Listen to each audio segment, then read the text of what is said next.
La fuente de la vida. Nuestro pasaje bíblico de hoy se encuentra en la segunda carta del apóstol Pablo a los Corintios, capítulo 5, desde el versículo 16 hasta el 21. Terminamos nuestro programa anterior considerando el versículo 16 de la segunda carta a los Corintios, capítulo 5, que leeremos nuevamente para recordar lo que dijimos en cuanto a él. De manera que nosotros de aquí en adelante a nadie conocemos según los criterios de este mundo. Y aun si a Cristo conocimos según esos criterios humanos, ya no lo conocemos así. Ahora, estimado oyente, nosotros ya no pensamos de nadie según los criterios de este mundo. Antes veíamos a los seres humanos desde el punto de vista que solíamos tener cuando pertenecíamos al sistema del mundo. En este sistema mundano solo hay personas perdidas.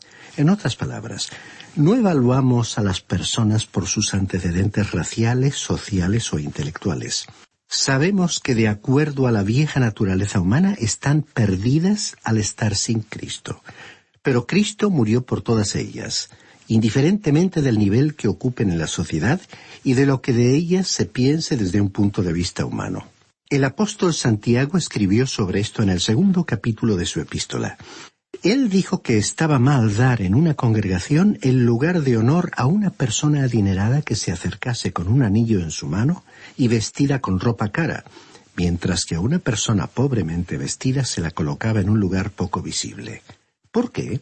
Porque como hijos de Dios tenemos que ver a la totalidad de la familia humana como pecadores por quienes Cristo murió.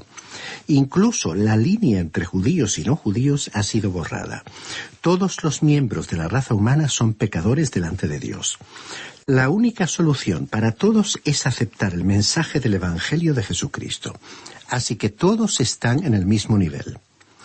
Luego Pablo dijo: y aun si a Cristo conocimos según esos criterios humanos, ya no lo conocemos así. Ahora, creemos que el apóstol Pablo conoció a Cristo físicamente. Creemos que él estuvo presente en la crucifixión del Señor Jesucristo. No podemos imaginarnos que un fariseo tan brillante como este joven Saulo no hubiera estado presente en Jerusalén en la crucifixión. Jesucristo caminó por esta tierra hace más de 2000 años.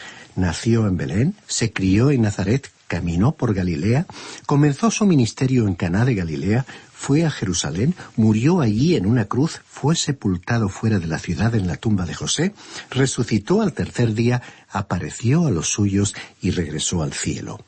Y ya no le conocemos más como el hombre de Galilea. Al llegar la Navidad, muchas personas hacen un viaje a Belén. El lugar está atestado de gente. ¿Qué están buscando allí? ¿Al niño Jesús? Él ya no se encuentra allí. Y Jerusalén también está abarrotada por el público en Semana Santa, pero nuestro Señor resucitado ya no se encuentra allí. Aunque su historia está vívidamente relatada en las páginas de la Biblia y continuamos aprendiendo de ella, ya no podemos pensar en él de acuerdo con los criterios humanos, que constituyen la única manera en que muchos hoy le contemplan. En este momento, él se encuentra en la gloria del cielo a la derecha de Dios. Por ello, hoy preferimos contemplarle allí y sentirnos identificados con su resurrección, con su victoria. Por ello, el apóstol Pablo dijo que nos hemos identificado con él en su muerte y con su resurrección, y nos identificamos con él que se encuentra en los lugares celestiales. Ahora Pablo pronunció una gran declaración aquí en el versículo 17 que leemos a continuación. De modo que si alguno está en Cristo, nueva criatura es. Las cosas viejas pasaron, todas son hechas nuevas. Permítanos cambiar esa palabra criatura por creación. Reconocemos que este versículo es uno que se menciona muchísimas veces en la actualidad. Lo hemos escuchado mencionar en reuniones en las que personas dan testimonio de su fe, contando acerca de su conversión a Cristo. Dicen que ellas ya no satisfacen ciertos hábitos malos a los cuales se entregaban antes de su conversión y que consideran este cambio de conducta como un cumplimiento de este versículo. Si usted y yo somos una nueva creación en Cristo Jesús, ¿cuáles son las cosas viejas que han pasado? Recordemos que utilizamos una ilustración sobre la caída del hombre desde la cima de la montaña hasta el pie de la misma, donde vivimos todos nosotros que somos pecadores. Ahora que hemos confiado en Cristo, aquellas relaciones que teníamos antes han quedado atrás. Nosotros ya no nos identificamos con Adán, aquel que cayó desde la cima de la montaña. No estamos identificados más con el sistema mundano de relaciones y valores. Pero ahora estamos identificados con Cristo Jesús. Hemos sido bautizados, introducidos en el cuerpo de los creyentes y pertenecemos al Señor de ese cuerpo. Estas son las cosas viejas que han pasado y el elemento nuevo ahora es la nueva relación que tenemos con el Señor Jesucristo que se encuentra en la gloria celestial. Seamos bien prácticos en este aspecto. Hablemos de las cosas tal como son en la realidad, estimado oyente. Ahora alguien quizás diga, este es un gran versículo, pero ¿cómo puedo conocer de verdad si yo soy una nueva creación en Cristo? Pues bien, escuchemos lo que dijo el Señor Jesucristo en el Evangelio según San Juan, capítulo 5, versículo 24. Dijo el Señor, de cierto os digo, el que oye mi palabra y cree al que me envió, tiene vida eterna, y no vendrá a condenación, sino que ha pasado de muerte a vida. ¿Ha creído usted en el Señor Jesucristo, estimado oyente? ¿Confía usted en Él? ¿Está usted seguro? Pues bien, si usted así lo ha hecho, Él le asegura que usted tiene la vida eterna y no será condenado, sino que ha pasado de la muerte a la vida. Esto le convierte a usted en una nueva creación que ya no está sujeta a la condenación ni a la muerte. Usted ha pasado a la esfera de la vida. No trate usted de basar su confianza en la experiencia. Usted es ya una nueva creación porque Jesucristo así lo afirmó. La base de su nueva posición se encuentra en la palabra de Dios. Usted ya no pertenece a la vieja creación que cayó con Adán. La nueva creación está firme en Cristo y usted, estimado oyente, está en Él, está unido a Él, si está depositando su confianza en Él. Usted y yo estamos en un lugar de peligro y de tentación y podemos fracasar de muchas maneras. Pero la maravillosa verdad es que el Señor Jesucristo nos ha redimido y que somos en Él una nueva creación. Ahora Pablo se disponía a hablar de ello y dijo aquí en el versículo 18 de este capítulo 5 de la segunda epístola a los Corintios. Y todo esto proviene de Dios, quien nos reconcilió consigo mismo por medio de Cristo, y nos dio el ministerio de la reconciliación. Este ministerio de la reconciliación es en realidad el encargo de proclamar un anuncio, el llamado de Dios a los seres humanos perdidos en todas partes para que vengan a Él con todos sus pecados, con todas sus cargas y problemas, con todas sus dificultades, para que sean reconciliados con Dios. Quisiéramos detenernos aquí para examinar este tema de la reconciliación. Esta palabra se utiliza 2 veces aquí en el versículo que hemos leído, también 2 veces en el próximo versículo, en el 19, y una vez más en el versículo que sigue, en el versículo 20, y el versículo 21 no la menciona específicamente, pero resume todo este concepto. Este tema es muy importante, y esta sección en la que nos encontramos también lo es. En primer lugar, diremos que reconciliación no es lo mismo que salvación. La reconciliación avanza un paso más adelante. Es más que tener los pecados perdonados y la justicia divina satisfecha. La reconciliación implica una relación cambiada, completamente cambiada.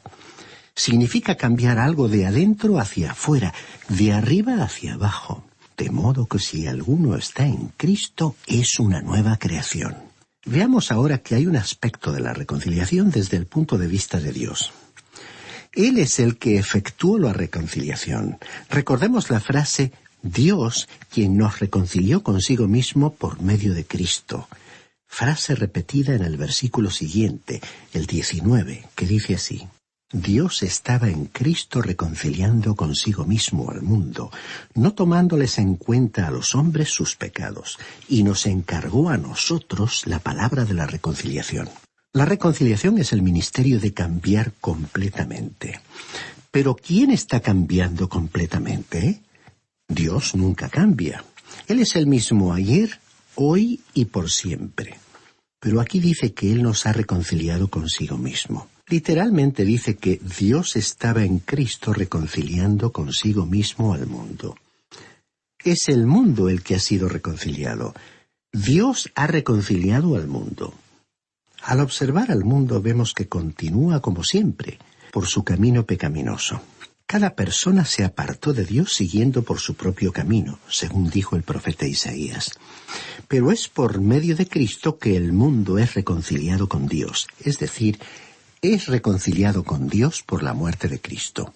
Este maravilloso ministerio de la reconciliación es la obra que Él ha hecho. Creemos que probablemente sería bueno observar otro pasaje de las Escrituras en relación con este tema.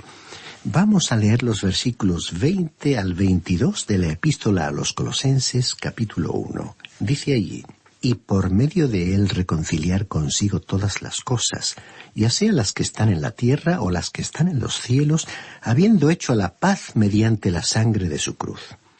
Y a vosotros también, que erais en otro tiempo extraños y enemigos en vuestra mente, haciendo malas obras, ahora os ha reconciliado en su cuerpo de carne por medio de la muerte, para presentaros santos y sin mancha e irreprochables delante de él. Comparemos esto con la carta a los Filipenses, capítulo 2, versículo 10, donde se nos dice que ante el nombre de Jesús todos caerán de rodillas, todos los que están en los cielos, en la tierra y debajo de la tierra, lo cual se refiere al infierno. Hay que destacar que en este pasaje de Colosenses, al hablar de la reconciliación, solo se mencionan al cielo y a la tierra, porque el infierno no está reconciliado con Dios. Aunque en el infierno todos se arrodillarán, solo aquellos que estén en el cielo y en la tierra son reconciliados. Ahora, ¿de qué manera son reconciliados? La respuesta se encuentra en los versículos 21 y 22 del capítulo 1 de la carta a los Colosenses, que acabamos de leer. Es decir, que la muerte de Cristo es lo que ha reconciliado al mundo con respecto a Dios. Observemos que Dios no es reconciliado, Él no ha cambiado, pero el mundo ha sido colocado en una posición diferente. ¿Por qué? Porque Cristo murió. Es que cuando Adán pecó, cuando se encontraba en el jardín de Edén, un Dios santo no podía alcanzarlo y salvarlo. Dios tenía que hacer algo acerca de ese pecado, es decir, que Dios tenía que juzgar al hombre. En el libro del profeta Ezequiel, capítulo 18, versículo 20, figuran estas palabras: el alma que pecare, esa morirá.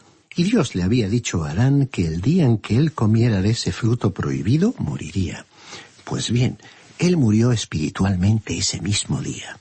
Y 900 años después murió físicamente. Cuando murió espiritualmente quedó alejado y separado de Dios. Y esa es la misma condición en la que se encuentra el mundo. Y Dios lo tiene que juzgar por ello. Pero ahora que Cristo murió, la posición del mundo ha cambiado. Dios en el día de hoy tiene sus brazos abiertos para un mundo perdido, con una actitud de invitación a venir hacia Él. El peor pecador en el mundo puede acercarse hoy a Él. No hay ninguna diferencia en cuanto a quién sea usted.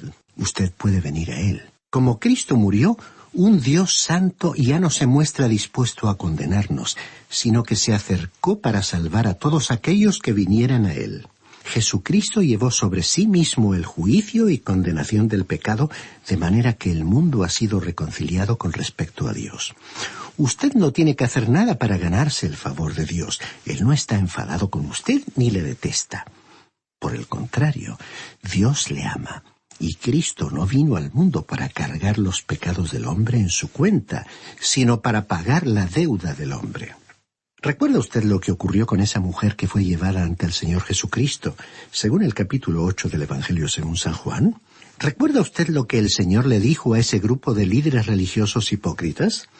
El Señor les dijo: el que de vosotros esté sin pecado, sea el primero en arrojar la piedra contra ella. Y entonces Jesús se inclinó y escribió algo con el dedo en la tierra. Este es un detalle muy interesante porque Jeremías en el capítulo 17, versículo 13 dijo: «Oh Señor, todos los que se apartan de ti serán escritos en el polvo, porque abandonaron al Señor, fuente de aguas vivas». Y el relato de Juan nos contó que aquellos fariseos, comenzando con los más ancianos y continuando hasta los más jóvenes, se retiraron.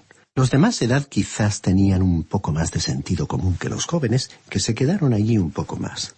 Los de más edad quizás tenían un poco más de sentido común que los jóvenes, que se quedaron allí más tiempo. Quizás algunos de los más ancianos habían tenido relaciones con esa mujer. Pensaron que nadie se había enterado, pero por supuesto el Señor lo sabía. Quizás lo único que hizo Jesús fue escribir el nombre de la muchacha, y cuando algunos de los fariseos lo leyeron, recordaron que tenían algo que hacer en otro lugar y salieron apresuradamente. Antes de que pasara mucho tiempo, todos se habían retirado, con la excepción de una persona. ¿Y quién era esa persona? El Señor Jesucristo, el único que podía haber arrojado una piedra contra ella, pero no lo hizo. Y entonces preguntó, ¿dónde están los que te acusaban? Y ella le contestó, todos se han ido, no quedó ninguno. Y entonces Jesús le dijo, ni yo te condeno, vete y no peques más. Por ello Pablo pudo decir en este pasaje de la segunda carta a los Corintios, capítulo 5, versículo 19, el que estamos considerando, que Dios estaba en Cristo reconciliando consigo al mundo, no tomándoles en cuenta a los hombres sus pecados. Él había realizado la reconciliación. Jesús no estaba cerrando sus ojos al pecado ni mirando para otro lado, pero por causa de aquel pecado, para morir por todos aquellos pecados, Él se dirigía hacia la cruz. La condena iba a caer sobre Él, y como aquella mujer confió en Él, Jesús pudo despedirla sin condenarla. Veamos ahora lo que Pablo dijo en el versículo 20 de este capítulo 5 de su segunda epístola a los Corintios. Así que somos embajadores en nombre de Cristo, como si Dios rogara por medio de nosotros. Os rogamos en nombre de Cristo, reconciliaos con Dios. ¿Qué es un embajador? Es un agente diplomático de primera clase que representa al Estado, al jefe del Estado y al gobierno que lo nombra cerca de otro Estado. Nosotros somos embajadores de Cristo. Estamos en un país extranjero. Pedro dijo que nosotros somos peregrinos y extranjeros en esta tierra. Pablo, en su epístola a los Filipenses, capítulo 3, versículo 20, dijo, «Pero nuestra ciudadanía está en los cielos, de donde también ansiosamente esperamos a un Salvador, el Señor Jesucristo». O sea, que ya que nuestra ciudadanía está en los cielos, nosotros somos embajadores aquí en la tierra. Cuando un gobierno envía a un embajador ante otro gobierno, quiere decir que ambos países mantienen relaciones amistosas. Dios aún está manteniendo relaciones amistosas con este mundo y ha enviado a sus embajadores. Pero algún día Él llamará a sus embajadores a su país y entonces comenzará el juicio. Cuando el hombre pecó, Dios en su santidad tuvo que apartarse del mundo. Pero Dios amó al hombre y envió a su propio Hijo a morir en la cruz. Ahora Dios puede extender sus brazos abiertos al mundo para decir, tú puedes venir. Y como nosotros somos sus embajadores, como embajadores debemos anunciar a la gente que Dios puede salvarles. Todo lo que Dios le está diciendo al ser humano es que acuda a Él. Dios no está tratando de desquitarse, de vengar una ofensa. Él no quiere castigarle. No quiere colocar sobre las personas el peso de su mano. Él invita a todas las personas en todos los lugares para que vengan a Él. Este es pues un gran día y tenemos el privilegio de poder decirle a usted, reconcíliese con Dios. Todo lo que le pide es que se vuelva usted a Él. ¿Y por qué puede Él adoptar esa actitud? Porque Cristo llevó nuestro pecado y recibió el castigo en lugar nuestro. Dios está en una actitud de reconciliación. Usted no necesita adoptar ninguna actitud para ganar su favor, para ponerle de parte suya. No tiene usted que derramar lágrimas para ablandar el corazón de Dios. Él le ama, Él quiere salvarle. ¿Y por qué? Leamos finalmente por hoy el versículo 21 de la segunda carta a los Corintios, capítulo 5. Al que no conoció pecado, por nosotros se hizo pecado, para que nosotros seamos justicia de Dios en él. Otra versión reciente dice, al que no cometió pecado alguno, por nosotros Dios lo trató como pecado, para que en él recibiéramos la justicia de Dios. Él me ha dado su lugar, me ha vestido con su justicia. Podríamos decir que Él tomó mi infierno aquí abajo en la tierra para que yo pudiera tener su cielo ahí arriba. lo hizo por mí. Estimado oyente cristiano, ¿ha podido usted hacer llegar esta palabra divina a alguien más? Quien quiera que usted sea, donde quiera que usted esté, y cualquiera sea la condición en que se encuentre, ¿qué está usted haciendo para comunicar este mensaje de reconciliación a un mundo perdido? Como dijimos anteriormente, Él es el mismo ayer, hoy y siempre. En el pasado, en el presente y en el futuro. Él se siente hacia usted de la misma manera en que se sintió el día en que Cristo murió por usted, por mí y por toda la humanidad. Este es el mensaje que el mundo necesita escuchar de usted. El mundo ha sido reconciliado con respecto a Cristo, pero las personas tendrán que cambiar de camino, tendrán que volverse a Él por la fe. Por lo tanto, debemos difundir esa invitación. Y por ello, estimado oyente no cristiano, si usted aún no ha dado ese paso de fe de aceptar al Señor Jesucristo como Salvador, le extendemos esta invitación a hacerlo hoy mismo, sabiendo que tal invitación no fue ideada ni creada por nosotros, sino que proviene del mismo Dios y de su palabra.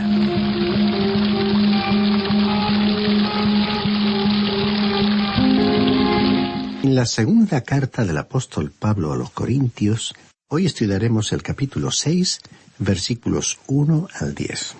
Llegamos hoy al capítulo 6 en nuestro recorrido por esta segunda epístola del apóstol San Pablo a los Corintios. Y estamos en un capítulo que nosotros hemos llamado el consuelo, la consolación de Dios para todas las circunstancias del ministerio de Cristo. Tenemos ante nosotros los requisitos de un buen ministro o siervo de Jesucristo. Y ninguno de nosotros puede leer esto sin exclamar, ¿quién es capaz de hacer estas cosas? Ninguno de nosotros podría estar a la altura de este elevado modelo. Y quisiéramos que usted note que todavía estamos en la sección del consuelo, la consolación, el estímulo de Dios que abarca los primeros 7 capítulos de esta segunda epístola a los Corintios. Este consuelo de Dios fue desarrollado en relación con los planes de la vida, en el capítulo 1, versículos 3 al 24, en la restauración de un creyente que había pecado, en el capítulo 2, en el glorioso ministerio de Cristo, en el capítulo 3, en el ministerio del sufrimiento por causa del testimonio de Cristo, en el capítulo 4, y en el ministerio del martirio por Cristo, en el capítulo 5. Así que, como ya hemos anticipado, tenemos ante nosotros el consuelo de Dios en todas las circunstancias del ministerio de Cristo. Leamos el versículo 1 de este capítulo 6 de la segunda epístola a los Corintios, que inicia un párrafo que examina las experiencias duras, difíciles del ministerio. Así pues nosotros, como colaboradores suyos, os exhortamos también a que no recibáis en vano la gracia de Dios. Queremos poner énfasis aquí a esto que se nos dice sobre ser colaboradores. Es decir, que trabajamos juntos. Necesitamos reconocer que existe una línea divisoria entre los hombres en nuestros días que necesita ser borrada. Nos referimos a los que dedican todo su tiempo a la obra cristiana y a los profesionales o personas que desempeñan diversas ocupaciones seculares. Hay ciertas personas que han recibido el don de la enseñanza, que han sido llamadas a enseñar, otros a ser pastores y aún otros que han sido llamados a ser misioneros. Es que Dios ha dado un don a cada miembro del organismo que llamamos Iglesia o Cuerpo de Cristo. Tenemos quizás una división muy marcada entre los que ocupan el púlpito y los que se sientan en los bancos de la Iglesia. Y no hay necesidad de continuar enfatizando aún más esa distinción, porque todos somos colaboradores en la obra de Dios. Si usted es uno de aquellos que se sienta en un banco de la Iglesia y nos está escuchando hoy, usted es tan responsable como yo de la proclamación de la palabra de Dios. Quizás hayamos recibido un don diferente al suyo. Puede que usted desempeñe una de las muy variadas profesiones u ocupaciones laborales de nuestro tiempo. Pero hablando francamente, estimado oyente, usted es tan responsable como yo de la predicación de la palabra de Dios. En realidad, nosotros necesitamos reconocer que Dios ha dado a la Iglesia ciertas personas que pueden enseñar, algunas que pueden actuar o funcionar como pastores, y otras que han recibido dones diferentes que pueden usarse en la obra de Dios en nuestros días. Esto es, para equipar y preparar a los creyentes para que puedan servir con eficacia. Y una vez más deseamos mencionar lo que dijimos en un programa anterior de algo que escuchamos decir al director de un seminario y que afirmó lo siguiente: los pastores no producen ovejas, sino que son las ovejas las que producen otras ovejas. Muchas personas piensan que el predicador es el que tiene que ganar a toda la gente para Cristo y que ese es su trabajo. Pero, estimado oyente, permítanos decirle que esa es también su obligación, es obligación suya. Dios ha dado maestros, predicadores del Evangelio y misioneros para que todos estos preparen y enseñen al cuerpo de creyentes, es decir, a aquellos que ocupan un lugar en los bancos de las iglesias, para que ellos sean preparados para salir a dar testimonio de su fe en Cristo. Ya sabe que el pastor no es el que produce las ovejas. Él las puede alimentar y cuidar. Él pastorea las ovejas, pero no las puede producir. Son las ovejas las que producen ovejas. Y así operan en el mundo espiritual los que pastorean espiritualmente a los creyentes, que son como las ovejas, espiritualmente hablando y en el lenguaje de las Escrituras. Una gran parte de la obra de Dios se encuentra estancada porque las ovejas no están dando testimonio de su fe, cuando hay muchos que podrían estar haciéndolo en todas las áreas de la sociedad. Y quisiéramos volver a hacer una pregunta a un nivel más personal. ¿Qué está haciendo usted, estimado oyente, para proclamar la palabra de Dios a otros? Hay algunos que nos están escuchando en esta ocasión que podrían hacer algunas cosas que yo no puedo hacer y que ningún predicador de este país podría llevar a cabo. Hay gente que confía en usted porque le conoce y le escucharía con atención lo que usted tenga que decirles. Pero no escucharían a alguien a quien no conocen, como por ejemplo a un maestro en un programa de radio, a menos que usted les anime a escucharnos. Por tal motivo decimos que somos colaboradores en esta gran tarea de difundir la palabra de Dios y todos, cada uno en su lugar, en su área de responsabilidad, es esencial para llevar a cabo una misión tan amplia y urgentemente necesaria. Y aquí el apóstol Pablo dijo: os exhortamos también a que no recibáis en vano la gracia de Dios. Ahora, ¿cómo puede uno recibir en vano la gracia de Dios? Pues bien, de la siguiente manera. Dios nos está colmando de su bondad y su misericordia. El alegrarnos por su bondad y por la salvación de la gracia de Dios, y sin embargo, estar viviendo vidas controladas por nuestra propia naturaleza, por nuestras pasiones, es lo que implica haber recibido en vano la gracia de Dios. Y podríamos formular la siguiente pregunta: ¿qué respuesta estamos hoy dando o cómo estamos reaccionando ante el amor del corazón de Dios? Esta es una respuesta que debemos afrontar y que servirá para examinarnos a nosotros mismos. Continuemos ahora leyendo el versículo 2 de este capítulo 6 de la segunda epístola a los Corintios. Porque él dice: en tiempo aceptable te he oído, y en día de salvación te he socorrido. Ahora es el tiempo aceptable, ahora es el día de salvación. Hay muchas personas que dicen: bien, yo no voy a aceptar a Cristo ahora, lo haré en otra oportunidad. Y lo postergan para otra ocasión en la que creen que podrán escuchar otra conferencia o exposición del mensaje del Evangelio.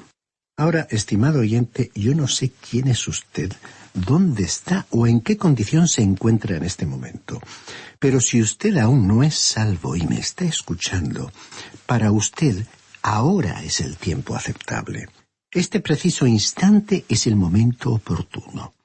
No piense en cuándo tendrá la próxima oportunidad de escuchar la invitación del mensaje del Evangelio. Si usted nos está escuchando en este momento, este es el tiempo aceptable. No sabemos qué hora es donde usted nos está escuchando ahora, porque este programa se transmite a diferentes horas por diferentes estaciones. Pero mire usted su reloj y la hora que en él se indique constituye el tiempo para usted. Ahora, estimado oyente, ahora es el tiempo propicio. Alguien podría preguntar: ¿y no podría aceptar a Cristo mañana? Probablemente sí, pero ni usted, ni yo, ni nadie tenemos alguna garantía de que estaremos con vida en el día de mañana. Veamos ahora lo que dice el versículo 3 de este capítulo 6 de la segunda epístola a los Corintios. No damos a nadie ninguna ocasión de tropiezo para que nuestro ministerio o servicio no sea desacreditado. Otra versión lo traduce de la siguiente manera: en nada damos mal ejemplo a nadie para que nuestro trabajo no caiga en descrédito. Nosotros tenemos que tener mucho cuidado con nuestro comportamiento. Aquí la expresión no se refiere a evitar herir los sentimientos de otras personas, porque hay personas que son tan susceptibles que se sienten agraviadas u ofendidas por cualquier detalle de poca importancia y se sentirán heridas haga uno lo que haga o deje de hacer. No hay forma de complacerlas. Por lo tanto, no dar ninguna ocasión de tropiezo significa que uno debería vivir de tal manera que nadie pueda señalarnos a cada uno con el dedo y decir: debido a la conducta de esa persona no tengo confianza en la salvación que ella profesa poseer. En este capítulo 6 de la segunda epístola a los Corintios tenemos una lista de cosas que deberían caracterizar al ministerio y será interesante mencionarlas. Leamos entonces el versículo 4 que dice lo siguiente: antes bien, nos recomendamos en todo como ministros de Dios, en mucha paciencia, en aflicciones, en privaciones, en angustias. ¿Cómo podemos lograr esa actitud? Con mucha paciencia, la cual ocupa el primer lugar en la lista. Seguramente usted simpatiza con nosotros y reconocemos que es difícil mantener una actitud paciente. Menos mal que es uno de los aspectos del fruto que el Espíritu Santo puede producir en nuestra vida. Y a continuación se mencionan las aflicciones, que constituyen una experiencia común a todos los siervos de Dios. Después el apóstol Pablo se refirió a las privaciones. Al vivir en una sociedad rica y de consumo, difícilmente podemos comprender lo que significa carecer de los medios más elementales de vida, como por ejemplo la comida y la ropa. También se refirió el apóstol San Pablo a las angustias. Con estas palabras, el escritor de esta carta estaba refiriéndose indudablemente a experiencias vividas por él mismo, como otras de las circunstancias que se mencionan en esta lista. Podríamos calificarlas como experiencias que llevan a las personas al límite mismo de su capacidad de resistencia o de supervivencia. Y estas son algunas de las pruebas que aquellas personas dedicadas al servicio del Señor tienen que soportar en muchos lugares del mundo. Continuamos leyendo el versículo 5 de este capítulo 6 de la segunda carta a los Corintios. En azotes, en cárceles, en tumultos, en trabajos, en desvelos, en ayunos. Luego continuó relatándonos sus experiencias diciendo en este versículo, en azotes. Tenemos la idea de que muy pocos de nosotros sabemos lo que quiso decir con esto de ser azotados. Para Pablo, los azotes consistieron en sesiones en las cuales fue golpeado con una vara. En nuestro caso, el equivalente podría haber sido en las ocasiones en que nos hayamos sentido lastimados por una observación hiriente. Y a veces tales golpes son causados por personas que profesan querernos. Y las siguientes experiencias enumeradas en este versículo exponen los variados eventos de la vida del apóstol, en los cuales el poder de Dios actuó para preservarle en el cumplimiento de los propósitos para los que había sido llamado. A continuación, Pablo continuó exponiendo otro conjunto de características que identificarían al ministerio o servicio para Dios. Leamos los versículos 6 y 7 de este capítulo 6 de la segunda epístola a los Corintios. En pureza, en conocimiento, en tolerancia, en bondad, en el Espíritu Santo, en amor sincero. En palabra de verdad, en poder de Dios y con armas de justicia para la derecha y para la izquierda. Todas estas cosas que tenemos aquí, estimado oyente, deberían ser señales de identificación del ministerio. Se nos dice que debemos actuar con pureza. Estimado oyente, es importante que un siervo de Dios sea puro en su vida. Una de las cosas que más daño hacen al ministerio cristiano en la actualidad es la falta de pureza y concretamente la inmoralidad y la falta de transparencia en todos los aspectos de la conducta cristiana. La pureza es esencial y es importante para Dios, no es algo que está fuera de moda. Luego se nos dice aquí, y en conocimiento. Este conocimiento no solo se refiere a la palabra de Dios, sino que el predicador y el maestro tienen que mantenerse al tanto de lo que está ocurriendo en la época en que están viviendo. Más adelante leemos en tolerancia. Esta palabra vuelve a presentarse aquí y esta tolerancia es la paciencia vestida de otra manera. Ahora, siguiendo en este versículo, tenemos en bondad, en el Espíritu Santo.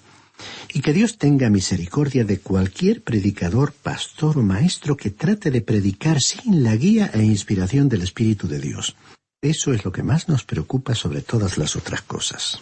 En lo que hemos trabajado en el ministerio, en cada oportunidad que tenemos de presentar el mensaje de la palabra de Dios, oramos al Señor pidiéndole que nos ayude a predicar en el poder del Espíritu Santo. Porque ninguno de nosotros puede confiar en sí mismo, en sus propias fuerzas, para poder producir un impacto duradero y fructífero en las vidas de las personas. Solo de esa manera un siervo de Dios puede desarrollar un ministerio eficaz. Luego se nos dice en amor sincero. El amor genuino es algo que hace mucha falta en nuestros días. No se necesitan personas que finjan un sentimiento que no exista y que citen tópicos ni frases que no se correspondan con la realidad. Lo que necesitamos es amor sincero, genuino, real, verdadero. Es decir, que necesitamos el amor que solo el Espíritu de Dios puede poner en los corazones. Encontramos más adelante que se nos dice en palabra de verdad. Ahora, esto de palabra de verdad quiere decir que el predicador, el maestro, debe conocer bien su Biblia. Además, deberá predicar o enseñar en el poder de Dios. Y ello solo es posible cuando el pastor o el maestro pasan tiempo a solas con Dios, antes de ponerse en pie ante el público. Y siguiendo la lectura de este versículo vemos algo más. Con armas de justicia para la derecha y para la izquierda. Y en este caso el autor se refería a una vida recta en todas las áreas, a pesar de los ataques del enemigo que podían estar dirigidos hacia cualquier aspecto de la vida del cristiano. Otras versiones aquí traducen armas de justicia, tanto ofensivas como defensivas. A continuación, Pablo nos dejó un conjunto de 9 paradojas que habrían de caracterizar a un siervo de Dios, distribuidas en 3 listas de elementos. Leamos los versículos 8 al 10 de este capítulo 6 de la segunda carta a los Corintios. Por honra y por deshonra, por mala fama y por buena fama, como engañadores o impostores, pero veraces, como desconocidos pero bien conocidos, como moribundos pero llenos de vida, como castigados pero no muertos, como entristecidos pero siempre gozosos, como pobres pero enriqueciendo a muchos, como no teniendo nada, pero poseyéndolo todo. En primer lugar tenemos la frase por honra y por deshonra. Algunos nos aprobarán y otros nos desaprobarán. Esto nos deja un ministerio o un servicio bien equilibrado. Luego dice, por mala fama y por buena fama. Aunque algunos digan cosas negativas sobre nosotros, continuamos sirviendo al Señor ante quien somos responsables. En realidad, los halagos nos hacen más daño que las críticas. Pero la lista del apóstol Pablo continúa y tenemos la frase siguiente. Como engañadores, pero veraces. Aunque alguna vez seamos calificados como impostores, lo cierto es que exponemos la palabra verdadera de Dios. Y sigue la lista presentándonos como desconocidos, pero bien conocidos. Aquí se refiere al hecho de que un siervo de Dios puede resultar desconocido para el mundo, pero lo importante es que sea conocido por Dios. La siguiente paradoja de la lista le escribe a los que estén como moribundos, pero llenos de vida. Aquí fue como si Pablo hubiera escogido u ocupado el lugar de la muerte y sin embargo tenía una vida nueva y abundante en Cristo. Luego se nos habló de estar como castigados, pero no muertos. San Pablo experimentó con frecuencia persecución al ser golpeado, azotado, apedreado y sin embargo continuó viviendo. Además, la lista incluye la posibilidad de sentirse entristecidos, pero siempre gozosos. La tristeza provenía de los pecados de la gente y su rechazo al Evangelio que el apóstol predicaba. Sin embargo, disfrutaba de una alegría auténtica por su relación con Cristo. Y continuando con las paradojas tenemos la frase, como pobres, pero enriqueciendo a muchos. Aunque el apóstol careciera a veces de elementos para cubrir sus necesidades materiales básicas, como cuando pasó hambre, sed, o careció de ropas o vivienda, o sufrió malos tratos, no obstante, pudo distribuir valores espirituales. Y la lista de paradojas se completa con la frase, como no teniendo nada, pero poseyéndolo todo. Esto concuerda con lo que el apóstol les dijo a los Corintios en su primera carta, capítulo 3, versículo 22, de que todo les pertenecía: el mundo, la vida, la muerte, el presente y el futuro. Y concluía diciendo allí: y vosotros sois de Cristo, y Cristo es de Dios. Por ello, en esta última paradoja se contrastaba la extrema pobreza humana y material con la ilimitada riqueza de aquellos que poseen las mayores bendiciones espirituales. De esta manera, en esta parte del capítulo, San Pablo nos ha dejado 3 conjuntos de elementos o características que describen al ministerio o servicio cristiano. La primera lista se refería primordialmente a los elementos físicos, la segunda a los factores o vivencias de la mente humana y la tercera a los elementos espirituales. Todos ellos son particularmente importantes. Y estas paradojas o situaciones contradictorias se han convertido en una realidad en las vidas de los cristianos. Es que cuando una persona establece una relación con Dios al confiar en el Señor Jesucristo como su Salvador, el Espíritu de Dios, que es el agente de la regeneración y que produce el nuevo nacimiento espiritual que se opera en la vida de esa persona, viene a morar en su vida. La persona que está unida a Cristo es una nueva creación. Esa persona ha sido liberada de su vieja vida y recibe por la obra del Espíritu un nuevo punto de vista sobre el mundo y el sufrimiento humano, así como nuevos valores y actitudes que culminarán en la vida eterna.